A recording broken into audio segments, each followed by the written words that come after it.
Lions Garden ambayo ilihifadhiwa kama mahali pa kupumzika. Hatua ya kaunti kutangaza ujenzi wa nyumba katika uwanja wa Afraha Annex sasa ukiwaacha wakazi na maswali mengi kuhusu uhifadhi wa ardhi iliyotengewa umma, wachezaji wakiapa kufanya wawezalo kusambaratisha mpango huo. Sisi kama komiti tunaapa, hakuna mtaro itachimbwa kwa hii stadium. Hakuna mtaro itachimbwa kwa hii stadium. Akitaka tuanze kulala hapa tutalala.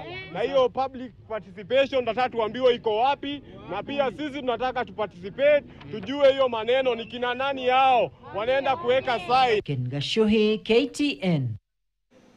Kaunti ya Busia imeungana na ulimwengu kuadhimisha siku ya ulemavu wa ngozi, changamoto kuu ikisalia kuwa unyanyapaa kutoka kwa jamii. Kulingana na mkurugenzi katika idara ya watu wanaoishi na ulemavu kaunti ya Busia, Metrin Wamalwa, kuna haja kubwa kwa jamii kuhamasishwa zaidi kuhusiana na ulemavu huu wa ngozi.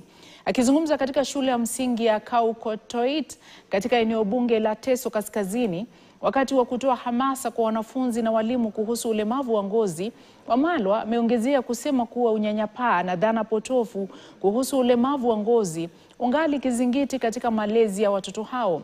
Wazazi wametakiwa kutowaficha watoto wao wanapowagundua kuwa wana ulemavu wa ngozi au ulemavu wowote ule.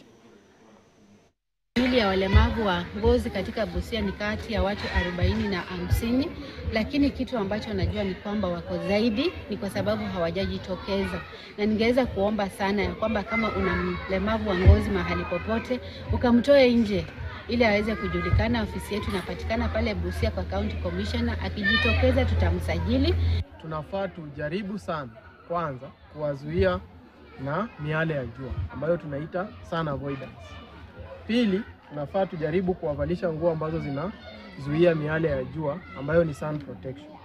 Alafu tatu, tunafaa tutumie mafuta ya kuzuia athari za miale ya jua ambayo ni sunscreen. Walimu wanahimizwa watoto wenye wana ulemavu wa ngozi wawekwe karibu na ubao ili wasisumbukane sana kusoma ubao, na pia wapewe muda wa kutosha. Kama kuna assignment yote wanapewa pale kwa darasa ya kusoma, kwa mfano wapewe muda zaidi ili waweze kusoma bila changamoto yoyote.